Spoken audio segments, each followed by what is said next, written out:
সকলেই জানি এখন চলছে শ্রাবণ মাস, তো আমি পয়লা শ্রাবণ থেকে একদম নিরামিষ আহার গ্রহণ করছি। নিরামিষে মানে আমি পেঁয়াজ রসুন মুসুর ডাল এগুলো সব কিছু বাতিল করে দিয়েছি। তো আমি আজকে বানিয়েছি বিরিয়ানি, যেটার মধ্যে কোনো পেঁয়াজ রসুন নেই, কোনো কিছু নেই, একদম ইসকন স্টাইলে বিরিয়ানি। তো আমি এই আইডিয়াটা পেয়েছিলাম, ভেবেছিলাম যে এভাবে করে দেখি কিভাবে হয়, মানে হঠাৎ করে একদিন জাগলো যে বিরিয়ানিটা করে দেখি এভাবে। আর আমি এমনিতেও মানে মাংস খাই না, তার জন্য বিরিয়ানি সাধারণত মাংস দিয়ে ডিম দিয়েই হয়। তো আমি একবার ভাবলাম যে এভাবে একবার ট্রাই করে দেখি কেমন হয়।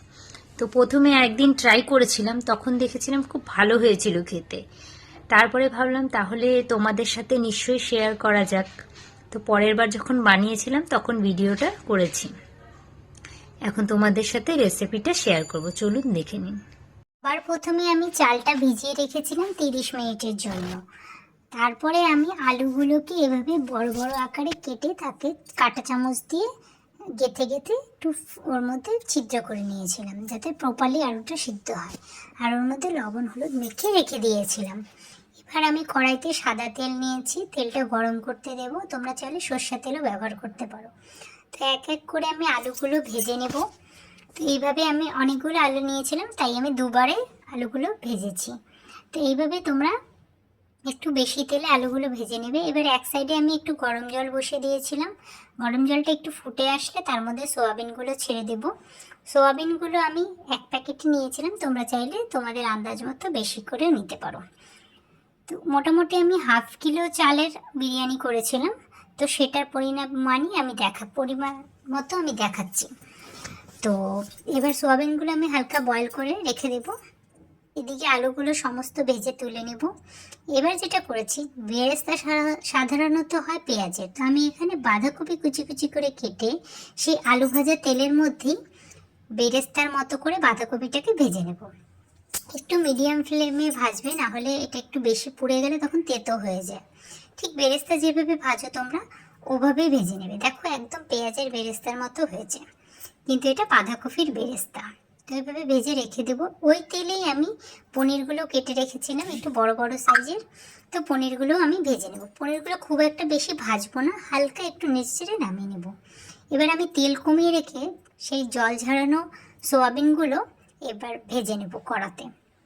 তো কড়াতে আমি প্রথমে দিলাম সোয়াবিন, তারপর দিলাম একটু লবণ, একটু সামান্য পরিমাণ হলুদ দিয়ে সুন্দর করে সোয়াবিনগুলো ভেজে নেব। সোয়াবিনগুলো একটু হালকা ভেজে নিলে সোয়াবিনের একটা কেমন গন্ধ থাকে সেটা চলে যায়। তো সোয়াবিনগুলো ভেজে আমি সাইডে রেখে দেবো। এবার তৈরি করবো একটা মশলা। মশলার মধ্যে আমি শুধু দেবো আদা, লঙ্কা, টমেটো, এটার একটা পেস্ট তৈরি করে নেব। এবার আমি যে তেলটা তুলে রেখেছিলাম সেই তেলটা কড়াইতে দিয়ে দেব। তারপরে আমি এর মধ্যে কিছু গরম মশলা অ্যাড করব, যেমন তেজপাতা, দারচিনি, এলাচ, লবঙ্গ, একটু জিরে। তো এগুলো আমি দিয়ে দিলাম কড়াতে। একটু ভাজা হয়ে গেলে আমি যে মশলাটা করেছিলাম আদা, লঙ্কা, টমেটোর পেস্ট, সেটা দিয়ে দেব। তো মশলাটা একটু ভাজা ভাজা হয়ে গেলে এক এক করে এর মধ্যে নুন, হলুদ, একটু জিরে গুঁড়ো, একটু ধনে গুঁড়ো, একটু কাশ্মীরি লঙ্কার গুঁড়ো, একটু গরম মশলা, এভাবে কিছু সামান্য পরিমাণ মশলা তোমরা যে যেটা ভালোবাসো সেভাবে করে দিয়ে, একটু বিরিয়ানি মশলাও দিতে পারো। আমি একটু বিরিয়ানি মশলা দিয়েছিলাম। তো একটু যখন তেল ছাড়বে মশলাটা, তারপরে তোমরা এর মধ্যে একটু বেরেস্তাটা দিয়ে দেবে, যেটা বাঁধাকপির বেরেস্তা। তো মশলা যখন ভাজা হয়ে যাবে একটু মিডিয়াম ফ্লেম করে তার মধ্যে আমরা দিয়ে দেবো একটু দই। টক দই ব্যবহার করেছি।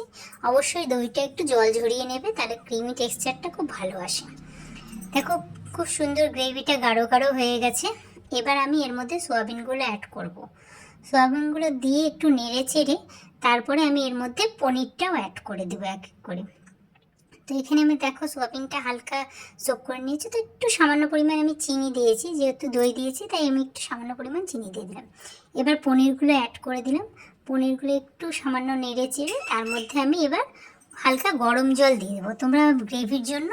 তোমরা চাইলে এভাবে শুকনো শুকনোও রাখতে পারো, আর নাহলে একটু গরম জল দিতে পারো। তো আমি গরম জল দিলাম, কারণ ঝোলটা একটু দিলাম কেন, সোয়াবিনগুলো ঝোলটা পুরো সোক করে নেবে।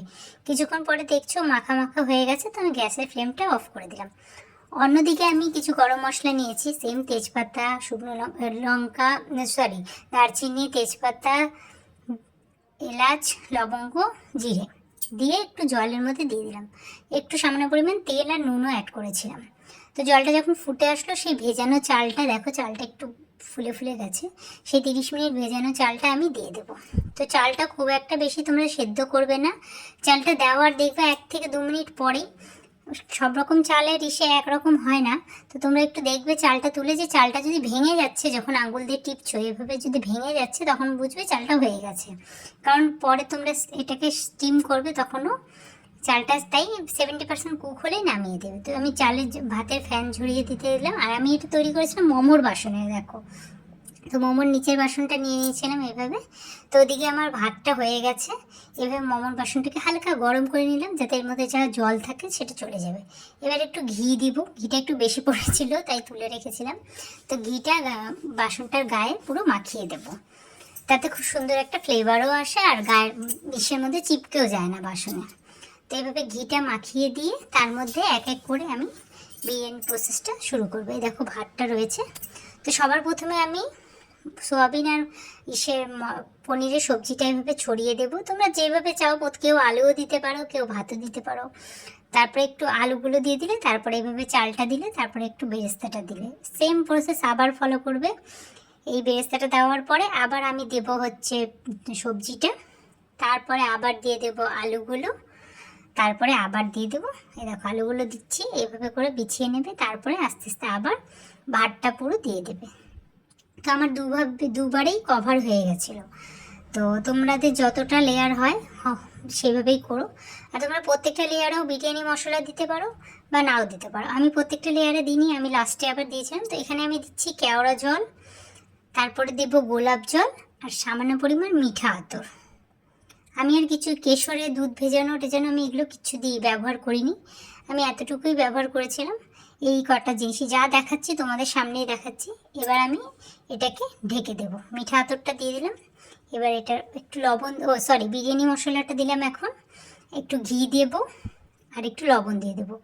চালেও যেহেতু লবণ দিয়েছিলাম, সবজিতেও লবণ আছে, সেজন্য হালকা পরিমাণ লবণ দিলাম। এবার ঘিটা দিয়ে এটাকে আমি ঢেকে দেবো।